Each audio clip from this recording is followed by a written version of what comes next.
It's not you, it's me. I love you.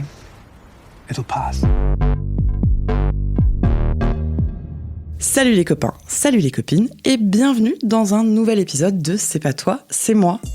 Le podcast qui donne la parole aux célibataires heureux ou malheureux. Aujourd'hui, épisode spécial, épisode répondeur, un type d'épisode que j'aime particulièrement parce que ça permet de donner la parole à des auditrices et des auditeurs qui n'habitent pas à Paris. Et ça, c'est un petit peu mon rêve. Peut-être l'objectif de 2026 de venir vous rencontrer aux 4 coins de la France. Dans cet épisode, je vous ai invité à partager vos pires dates de 2025, histoire de finir l'année en beauté finalement. Et bonne écoute, à bientôt.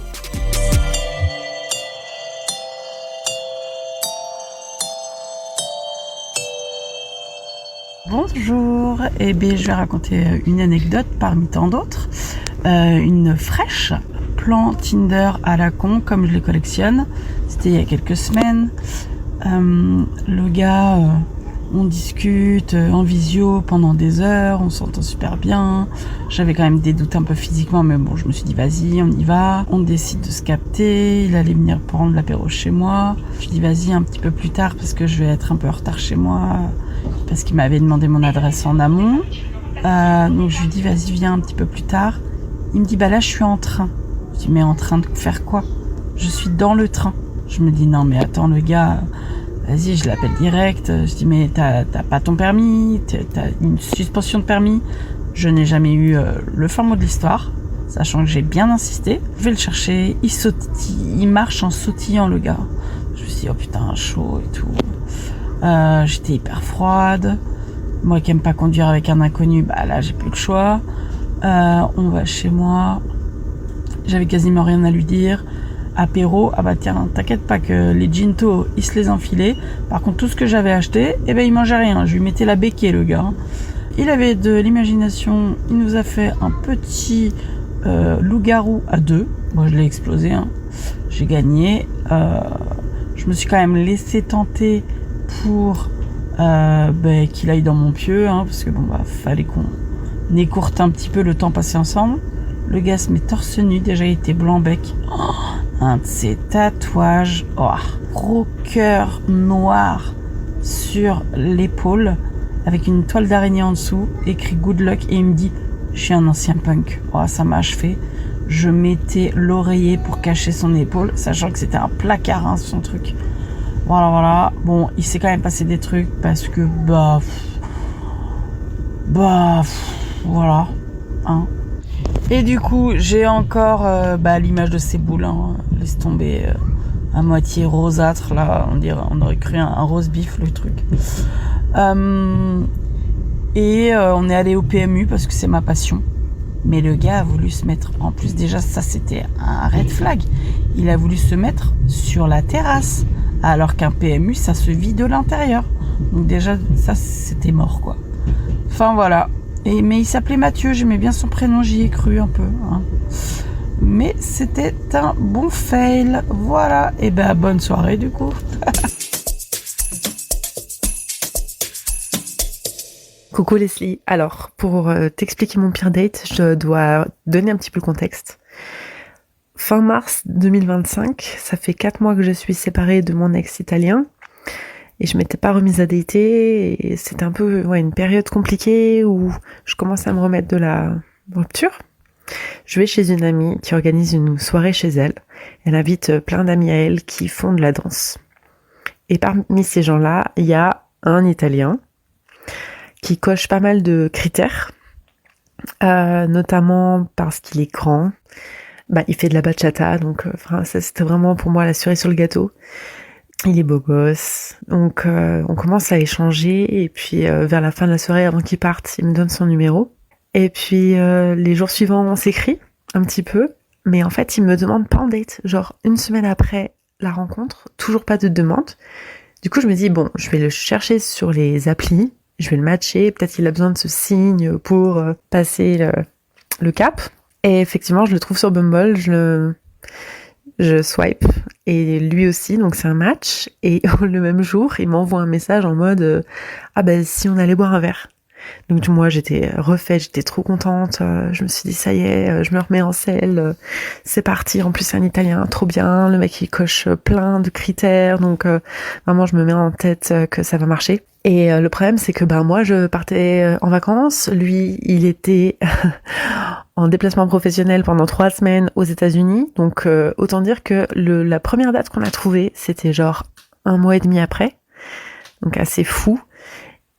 Et il me dit que il était disponible un mardi, mais qu'à 8h il a bachata. Donc je lui dis écoute, moi ça me va, mardi c'est 18h30, on se retrouve dans un bar.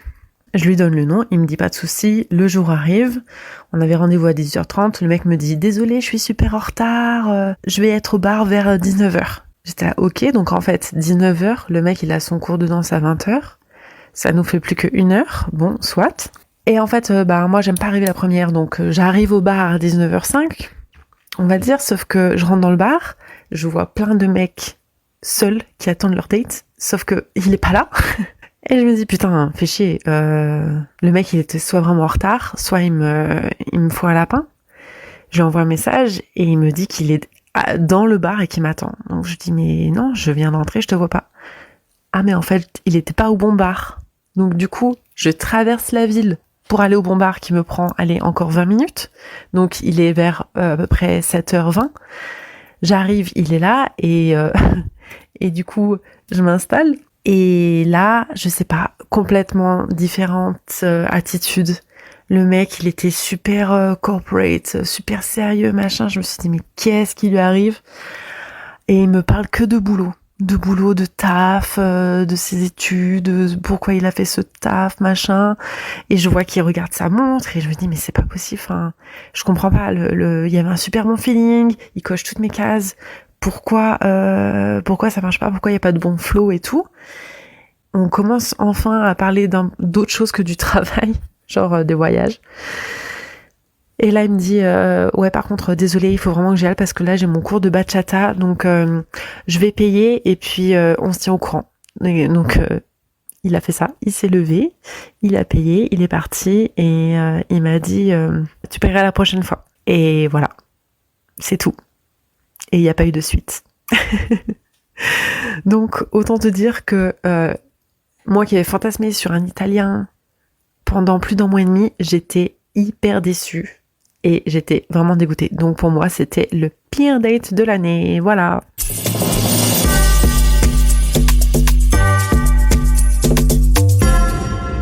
Je te raconte quand même cette histoire, même si elle n'a pas eu lieu cette année, parce que je pense qu'elle va te plaire. Elle est assez cocasse, je dirais, et elle n'a aucun sens.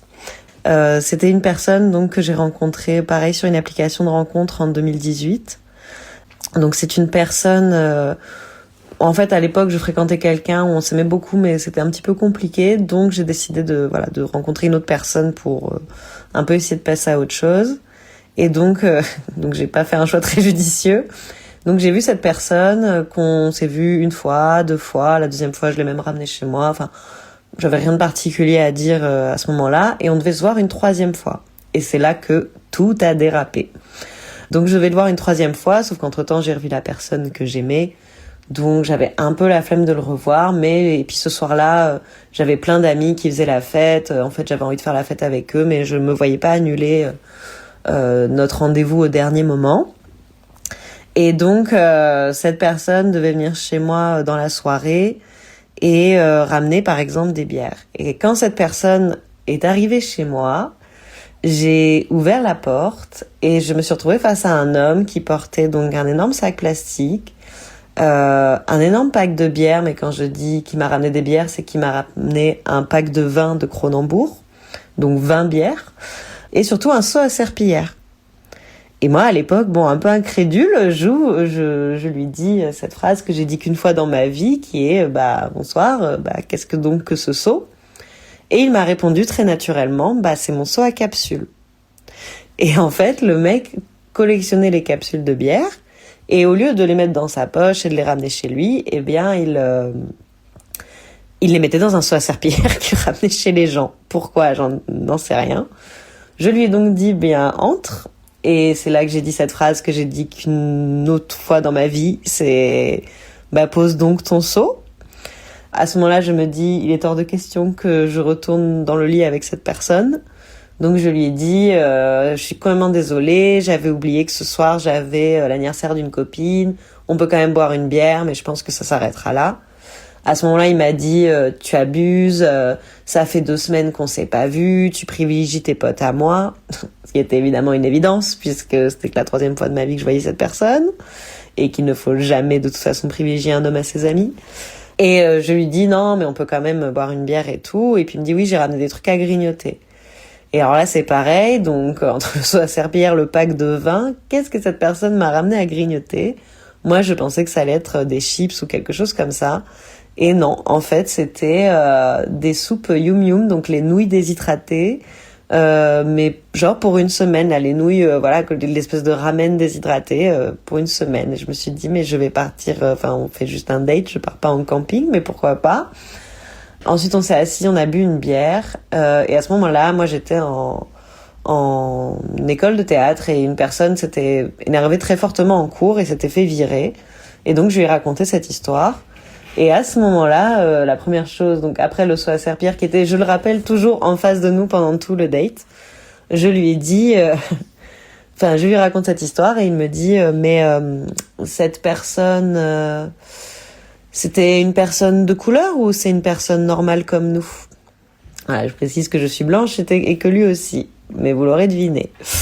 Donc à ce moment-là, moi j'étais un peu incrédule parce que déjà dans mon cerveau je me suis dit chouette, j'ai chopé un raciste, encore un champion. Mais surtout, en fait après coup on se dit toujours mais j'aurais dû répondre ça et tout. À ce moment-là, la seule réponse qui m'est venue à l'esprit, ça a été de dire il est basque, ce qui n'a aucun sens, je vous l'accorde.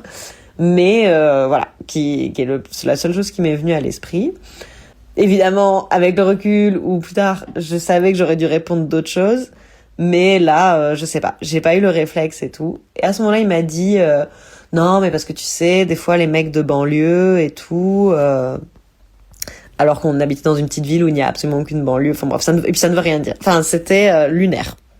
Donc évidemment voilà, donc déjà un raciste, et c'était une personne en fait qui venait quand même d'une ville pas loin, qui est connue pour être assez bourge, c'était quelqu'un qui avait fait les scouts, qui avait un nom à particules. Bon, il y avait un peu des prémices que j'avais pas su voir dans ma volonté d'oublier quelqu'un. Malheureusement, quand j'essaye d'oublier quelqu'un qui a été plutôt gentil, j'ai tendance donc à me tourner vers des gros nazes, comme tu peux le constater. Et le reste du temps, le temps de finir la bière, il n'a fait que me parler d'enfants, en me disant que son rêve, c'était d'avoir des enfants, que tous les jeudis, il allait chez sa meilleure amie jouer avec ses enfants, que son rêve, c'était d'ouvrir une crèche.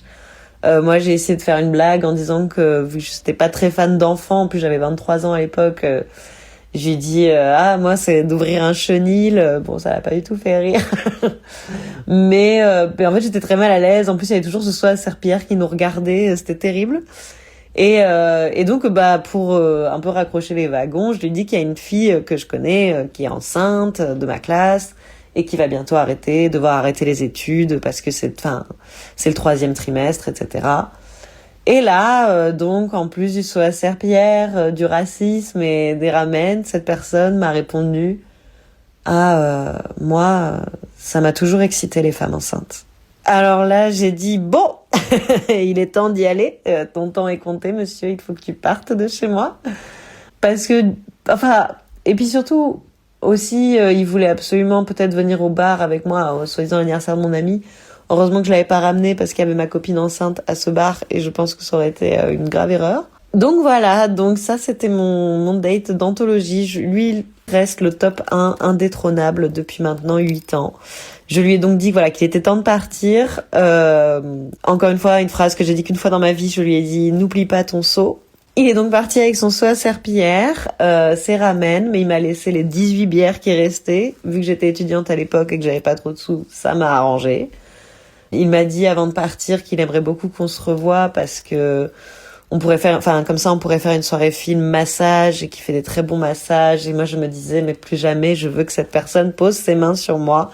Il y a rien qui va dans ce date, tout est bizarre, voilà. Et donc cette personne est partie et je ne l'ai plus jamais revu. Je lui ai juste demandé s'il était bien rentré parce que je savais qu'il était en voiture et je me disais manquerait plus qu'il se tue. Et après j'ai foncé au bar, retrouver les copains et boire une énorme pinte pour oublier ce qui s'était passé. Mais encore à ce jour, je ne sais pas pourquoi cette personne avait ce putain de seau à serpillière. Pourquoi cette personne s'est dit que, vu qu'elle était raciste, elle pouvait tout à fait me le montrer, il n'y avait pas de souci. Ou pourquoi cette personne fantasmait sur les femmes enceintes comme ça. Enfin bref.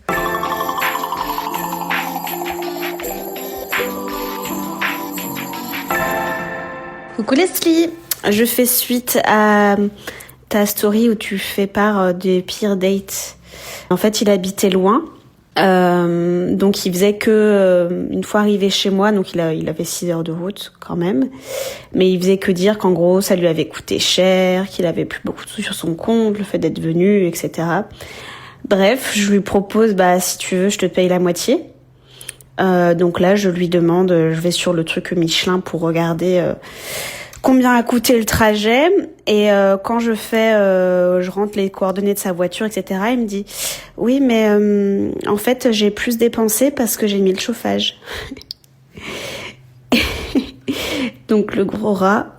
Et bref, on passe le week-end et il a vu que son côté rat m'avait refroidi, enfin je pense, parce qu'il a vu que j'étais un peu plus distante.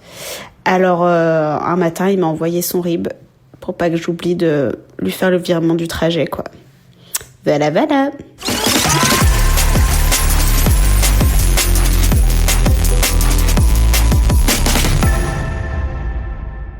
Ah mais avec plaisir, c'était tellement drôle.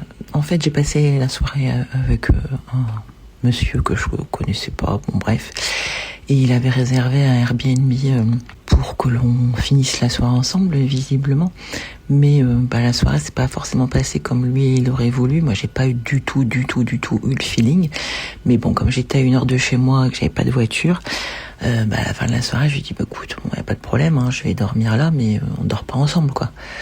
Et donc dans le Airbnb, il y avait donc un canapé lit et qui n'avait pas été préparé par les propriétaires, mais il y avait une chambre enfant avec 2 lits, un lit avec des draps oui et un autre avec des draps Goldorak. Donc j'ai fini la soirée dans une chambre d'enfant avec des draps oui et lui je pensais qu'il allait dormir dans le canapé, mais non, il a dormi au-dessus de moi, dans les draps Goldorak.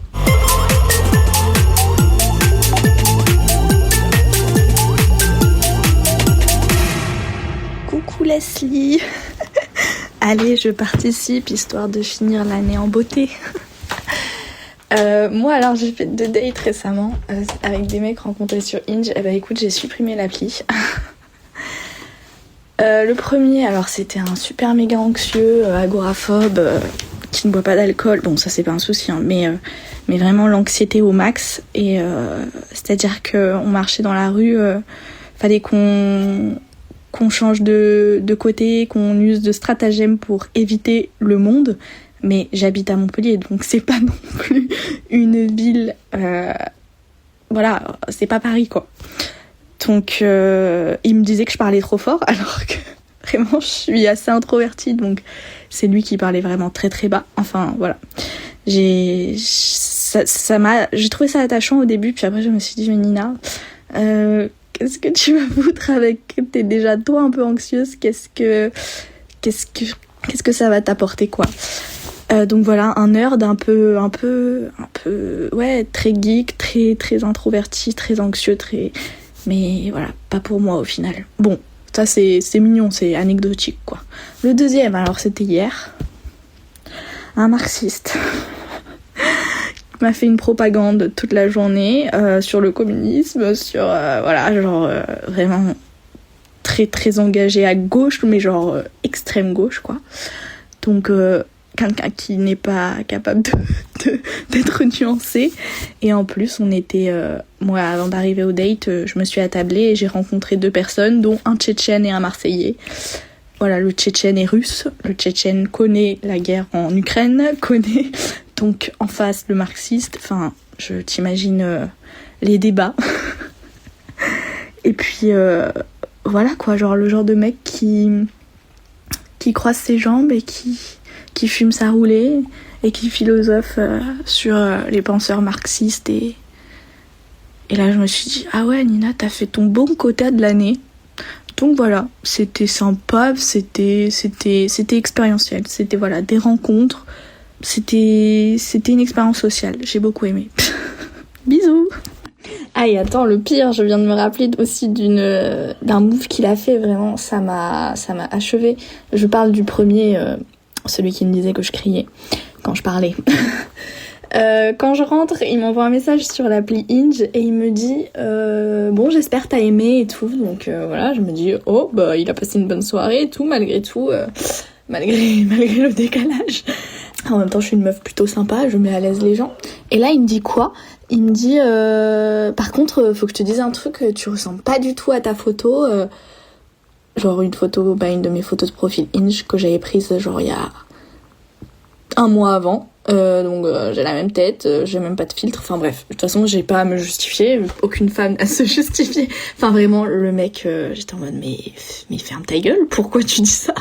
Enfin je l'ai pas dit du coup vu que j'ose pas dire ce genre de choses, mais si j'ai dit que c'était pas très sympa, et il a dit non mais t'es mieux en vrai, hein, franchement t'es bien mieux, donc je sais pas, le faux compliment j'ai pas du tout compris, il sait pas du tout s'y prendre, enfin... Je suis fatiguée quoi. Je suis fatiguée des hommes, ils savent pas communiquer, ils ont pas appris ça à l'école je crois, à l'école de la vie. Voilà, c'est tout pour mon anecdote. Bisous bisous.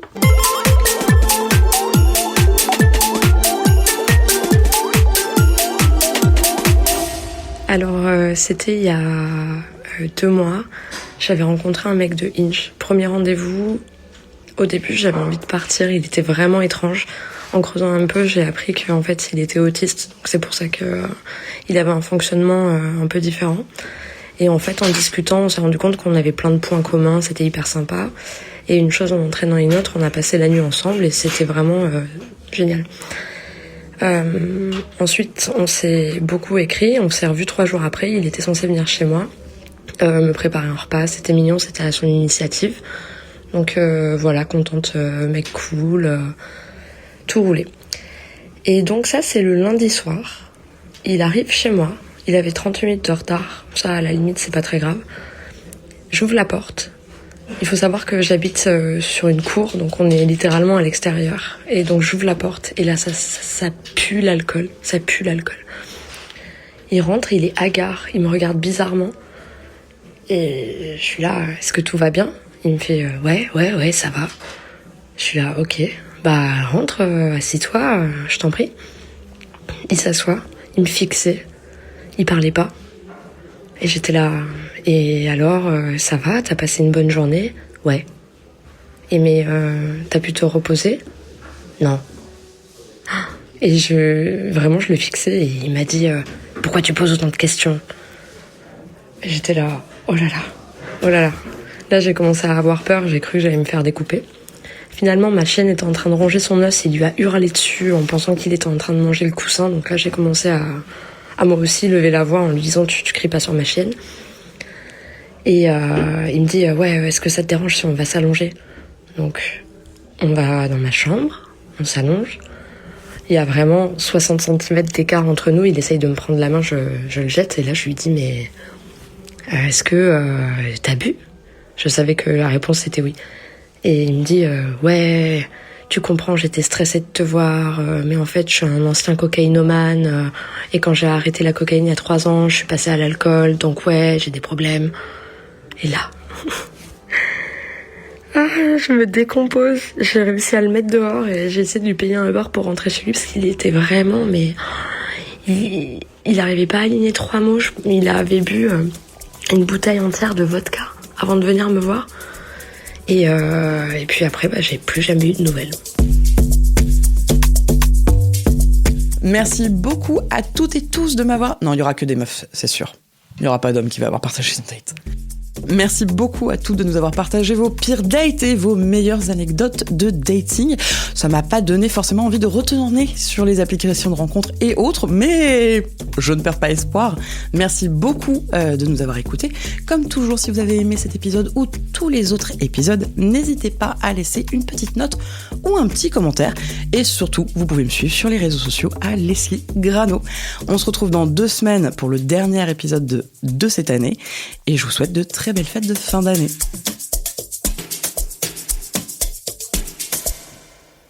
Parfait, ouais. Top.